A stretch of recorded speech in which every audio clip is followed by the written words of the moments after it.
Hello, everyone. I'm so pleased to join you today, even if just virtually, for the third Asian Intersex Forum in Bangkok. I was honored to join the State Department 1 year ago after 25 years in civil society.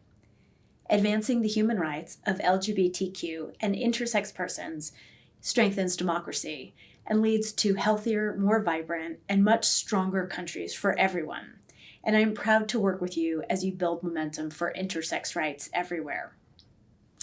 As Special Envoy, my office engages across the U.S. government, civil society, private sector, foreign governments, multilateral institutions, and academia to learn, share information, and engage in strategic dialogue about how to increase support to LGBTQ and intersex persons globally.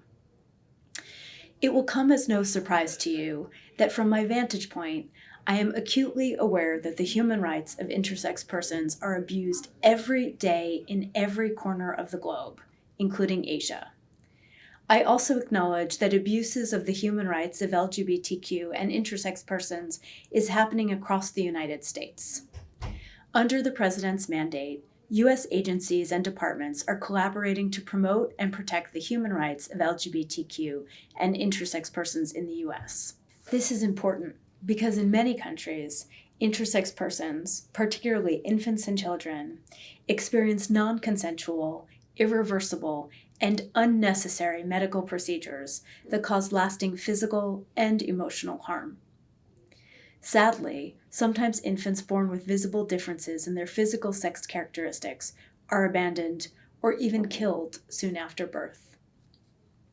We know that most intersex persons lack access to appropriate healthcare services, including necessary medications. Many intersex persons are excluded from national registration, preventing them from accessing crucial public services like education, simply due to their variations in sex anatomy. On October 26th, Intersex Awareness Day, we proudly recognize the voices of intersex persons across the globe and acknowledge the need for protection from violence and discrimination based on sex characteristics. The Department of State is firmly committed to promoting and protecting the rights, dignity, and equality of all intersex persons. And the U.S. stands with you, intersex activists, organizations, civil society allies, and community members who tirelessly work to advance respect for the human rights of intersex persons with governments, international institutions, organizations, and within communities around the world. I'm pleased to share with you that last week, the Department of State welcomed Kimberly Zeiselman to its ranks, who many of you know has been an intersex leader and activist for the last decade. Kimberly is now serving as a senior advisor in my office and will greatly improve the Department of State's ability to pursue the advancement of the human rights of intersex persons. Where do we go from here? Every year, the Department of State in Washington, D.C., and at our embassies around the world collects and analyzes data to update our annual human rights reports. I have a request for you.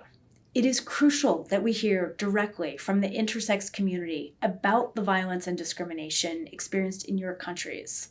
And so I encourage you to please reach out to my office or the U.S. embassies in your country for help connecting with us so we can document the human rights abuses that impact you. I want to shift gears and acknowledge and congratulate some of the amazing recent achievements in Asia. For example, the successful launching of Intersex Asia as the first regional intersex advocacy organization. For example, the recent publication of recommendations by Taiwan's Human Rights Commission to ban intersex genital mutilation on children under the age of 12. The successful court case in the Philippines, allowing intersex activist Jeff Kagandahan to be the first person in the country to change his sex marker, and the current ongoing advocacy efforts to codify this victory into law. There are many other notable advancements by the Asian intersex community that have happened in recent years that we celebrate. In conclusion, together, we must seize the opportunity that we have today to end violence and discrimination against intersex persons advance policy reform with leadership from intersex experts, promote accountability, reverse discriminatory laws, and provide intersex victims with access to remedy. In doing so, we can accelerate the pace of change for LGBTQ and intersex persons in Asia and across the world. We can take a transformative leap forward towards full equality for all persons in our lifetime, regardless of who they are, what their bodies look like, or who they love. I want to congratulate each and every one of you on your efforts and your accomplishments, and I wish you the very best for a wonderful and productive forum.